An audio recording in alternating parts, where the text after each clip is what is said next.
The newest Genshin update contains a lot of new and insane content, and these are the top 5 new features coming with the 4.2 version. So, with the new update comes a new zone, or should I say, zones. There's a lot of peculiar landscapes we saw during the livestream, and from what I understand, these zones will be on the east side of Fontaine, and you'll get to visit places like this foggy forest with a strange tree, and one of the main things about this zone in particular is that it has these contaminated bacterial zones that you'll find all over the place, and you'll need to cleanse them by utilizing a new aberrant ability, which are those temporary skills you obtain while underwater. But we'll learn all about this more from a new world quest that will explain what's the deal with those contaminations. Still, we're not done yet. There's another cool place called the Fathomless Tower that we'll get to explore, and it will be a critical point in the storyline that explains some of the things about the Primordial Sea. So I'm personally interested to learn more about it. And besides, who doesn't love a good old mysterious tower exploration? And when it comes to questing, it's been officially confirmed that Act 5 of the Hydro Archon quest will be included with the 4.2 update, and on top of this, Furina's personal story quest is also going to be available. As always, we're getting a bunch of new events. Now the main one is going to be focused around this cute mechanical penguin that you'll need to fix and improve together with Fremine. The event is made up of 3 stages. In the first one, you'll need to play a small minigame where you guide the penguin to its objective on this grid, while the second stage will require you to go underwater and look for parts to use on the penguin. Finally, the third stage will be a combat mini-event, and here you actually get to fight alongside your mechanical penguin friend. He will apply different effects for the battle, and to me, this looks like the coolest part of this main event. Now, if you put in the effort and finish this quest, then the biggest reward is going to be a free copy of Fremine, which is pretty cool. But you know what's even cooler? Bongo Head is making a return. That's right, the Pokemon-esque fungi event is making a return, and it seems like the developers made optimizations for this event, so I'm interested to try it out. Another event called Graph Adversarial Technology Experiment Log, or as I like to call it, just exchange stuff with your friends event. So basically, submit photos, use patterns, or exchange them with your friends, and obtain this new unique gadget called Zoom Lens that allows you to, well, zoom in before taking a photo. Finally, Misty Dungeon is also making a return. This combat event is known for being a pretty cool place to test various characters you don't have, since you can use their trial versions. And as always, Leyline Overflow event will also be available sometime during the new update.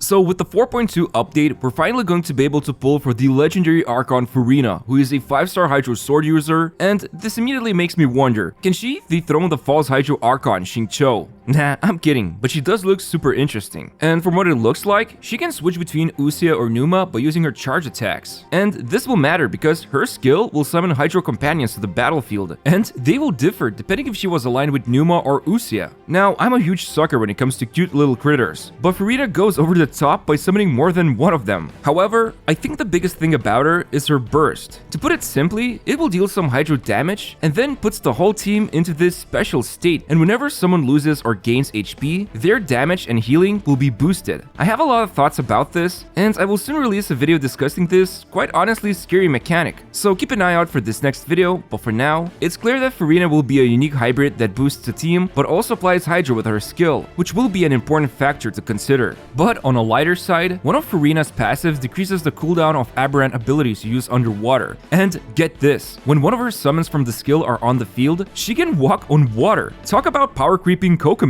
Moving over, Charlotte, a 4-star Cryo Catalyst, will also be available to summon for. I think it's funny that Hoiverse decided to release 2 Cryo Catalysts back to back, which was one of the element and weapon combos that we've never had prior to 4.1. But I think it's good that they have done this, because playing a Cryo Catalyst is pretty funny with all things considered, so it really shouldn't be locked behind a 5-star. But what does Charlotte do? Well, her skill shares some similarities to Nahida's skill, so she can tap it and deal some damage, or hold it down and take a snapshot with her camera of several enemies. Now, at least for now, I'm not sure what kind of potential this skill has, but you gotta admire her normal and charge attacks. They look so satisfying. It makes me want to build her as a damage dealer, no matter how unfit this may be. And, well, there is a reason why I mentioned this. You see, her burst will create this field and deal damage to enemies inside it, but at the same time, it will also heal your characters. So I think this burst kinda gives away the fact that Charlotte is going to be a healer, but no matter what, I will still try to build her as a damage dealer because those normal attacks look too good. And remember those zoom lens I've mentioned? Well, Charlotte has a unique ability that allows her skill to take pictures mid-combat when using this gadget. So it's interesting to see that while you can use this gadget with any character, she has a special use case for it. But let's quickly talk about the banners now. In the first phase, Farina as well as Baiju will have their own featured banners. But what's interesting is that it will be possible to pull for Charlotte during this phase as well. So both new characters are available during the first phase, while in the second phase, Ayato and Sino will be the featured characters. So yeah, if you have saved up a lot of Primo Gems and your plan is to pull for Farina, chances are you might also obtain Charlotte. So 2 Steambirds with 1 stone. Oh, and yeah, obviously in the first phase, you'll also be able to pull for Farina's signature weapon, so keep that in mind.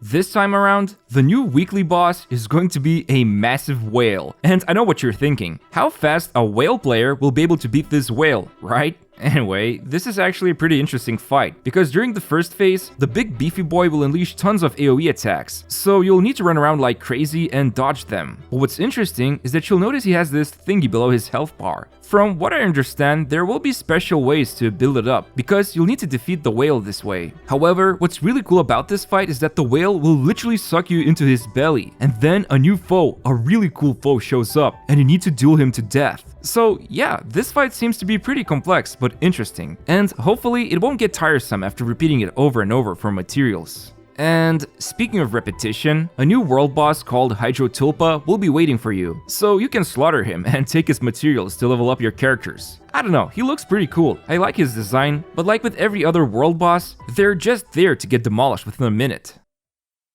When it comes to quality of life changes with 4.2 update, there's actually quite plenty of them. First of all, the weekly boss fights for new players had to be a bane to deal with, especially when you pull that sweet new character and you realize that you can't level their talents if you haven't unlocked a specific region and completed this Archon quest. Well, this changes with 4.2 update, and now you can just quick challenge any of the weekly bosses, even if you haven't unlocked their fights through the story. The next one on the list is a feature that I wanted to see for a long time, and that's giving more control over your quests. Up until now, if you used one of those keys to unlock a hangout or a story quest with a character, often you would end up causing some conflicts for other quests, like when it says a character is busy in another quest. So annoying. But now, you can choose to just unlock a quest, and then later you can decide to accept it, which means less characters being busy when you need to complete other quests. Heck, you will even get to see a window with prerequisite conditions for a quest, so you'll know what to expect. Now, when it comes to the next quality of life feature, it's pretty small, but still matters, and it will increase the amount of pins you can have on your map from 150 to 200. And there will also be a batch delete function for pins, so you don't have to go around and keep selecting and deleting one pin at a time. But then there's probably the most important change, at least for me, and that's Genius Invocation TCG getting sped up. Basically, there will be an option to enable where every single animation gets accelerated, and from the previews I saw, it actually looks like the game doesn't feel sluggish anymore.